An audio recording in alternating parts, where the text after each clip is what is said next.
ಇವತ್ತಿನ ಈ ವಿಡಿಯೋದಲ್ಲಿ ಖಿಲಾಫತ್ ಚಳವಳಿಯ ಬಗ್ಗೆ ಅಧ್ಯಯನ ಮಾಡ್ತಾ ಹೋಗೋಣ.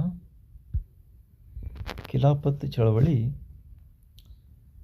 ತುರ್ಕಿಯನ್ನು ಕೇಂದ್ರವಾಗಿಟ್ಟುಕೊಂಡು ಆಡಳಿತವನ್ನು ನಡೆಸುತ್ತಿದ್ದ ಉಸ್ಮಾನಿಯಾ ಸಾಮ್ರಾಜ್ಯದ ಆಡಳಿತಾಧಿಕಾರಿಯನ್ನು ಖಲೀಫನೆಂದು ಕರೆಯುತ್ತಾರೆ. ಖಲೀಫನು ಜಗತ್ತಿನ ಮುಸ್ಲಿಂ ಧಾರ್ಮಿಕ ನಾಯಕನು ಕೂಡ ಆಗಿದ್ದನು. ಖಲೀಫನು ಜಗತ್ತಿನ ಮುಸ್ಲಿಮರ ಧಾರ್ಮಿಕ ನಾಯಕನು ಕೂಡ ಆಗಿದ್ದನು. ಒಂದೇ ಜಾಗತಿಕ ಯುದ್ಧದಲ್ಲಿ ತುರ್ಕಿ ಸಾಮ್ರಾಜ್ಯವು ಬ್ರಿಟನ್ನಿನ ವಿರುದ್ಧ ಗುಂಪಿನಲ್ಲಿ ಸೇರಿಕೊಂಡಿತು. ಯುದ್ಧದಲ್ಲಿ ಖಲೀಫನಿಗೆ ಎದುರಾಗಿ ಬ್ರಿಟಿಷರು ಕೈಗೊಂಡ ತೀರ್ಮಾನವು ಖಿಲಾಫತ್ ಚಳವಳಿಯು ರೂಪುಗೊಳ್ಳಲು ಕಾರಣವಾಯಿತು.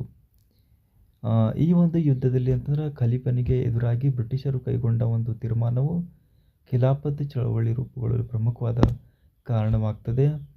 ಭಾರತದಲ್ಲಿ ಮೌಲಾನ್ ಶೌಕತ್ ಅಲಿ ಹಾಗೂ ಮೌಲಾನ್ ಮೊಹಮ್ಮದ್ ಅಲಿ ಇವರು ಖಿಲಾಫತ್ ಚಳವಳಿಯ ನೇತಾರರಾಗಿದ್ದರು. ವೆರಿ ವೆರಿ ಇಂಪಾರ್ಟೆಂಟ್ ನೋಡ್ರಿ. ಭಾರತದಲ್ಲಿ ಮೌಲಾನ್ ಶೌಕತ್ ಅಲಿ ಮತ್ತು ಮೌಲಾನ್ ಮೊಹಮ್ಮದ್ ಅಲಿ ಇವರು ಖಿಲಾಫತ್ ಚಳವಳಿಯ ನೇತಾರರಾಗಿದ್ದರು, ಪ್ರಮುಖರಾಗಿದ್ದರು ಅಂತ ನೋಡ್ತೀವಿ. ಇವರು ಅಲಿ ಸಹೋದರರೆಂದು ಪ್ರಸಿದ್ಧಿಯಾಗಿದ್ದಾರೆ.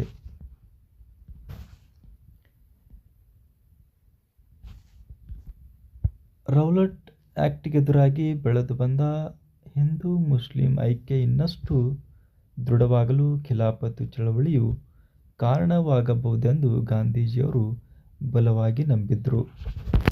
ರೌಲಟ್ ಆ್ಯಕ್ಟ್ ಎದುರಾಗಿ ಬೆಳೆದು ಬಂದಂಥ ಹಿಂದೂ ಮುಸ್ಲಿಂ ಐಕ್ಯ ಇನ್ನಷ್ಟು ದೃಢವಾಗಲು, ಇನ್ನಷ್ಟು ಗಟ್ಟಿಯಾಗಲು ಖಿಲಾಫತ್ ಚಳವಳಿ ಅಂತಂದ್ರೆ ಕಾರಣವಾಗಬಹುದೆಂಬ ಒಂದು ಗಾಂಧೀಜಿಯವರು ಬಹಳಷ್ಟು ಬಲವಾಗಿ ನಂಬಿದ್ರು. ಅವರು ಖಿಲಾಫತ್ ಚಳವಳಿಗೆ ಸಂಪೂರ್ಣ ಬೆಂಬಲವನ್ನು ನೀಡ್ತಾರೆ.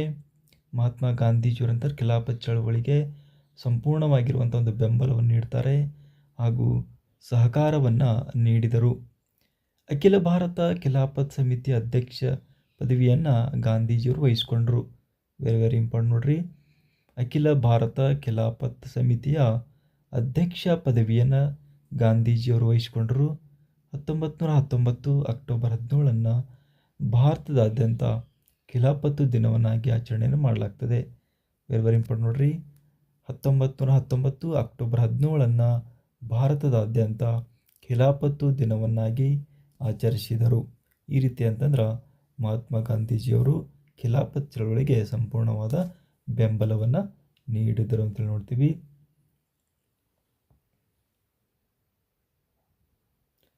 ಇವರು ಮೌಲಾನ್ ಶೌಕತ್ ಅಲಿ ಮತ್ತು ಮೌಲಾನ್ ಮೊಹಮ್ಮದ್ ಅಲಿ ಖಿಲಾಫತ್ ಚಳವಳಿಯ ನೇತಾರರಾಗಿದ್ದರು ಅಂತೇಳಿ ನಾವಿಲ್ಲಿ ಅಧ್ಯಯನ ಮಾಡ್ತೀವಿ.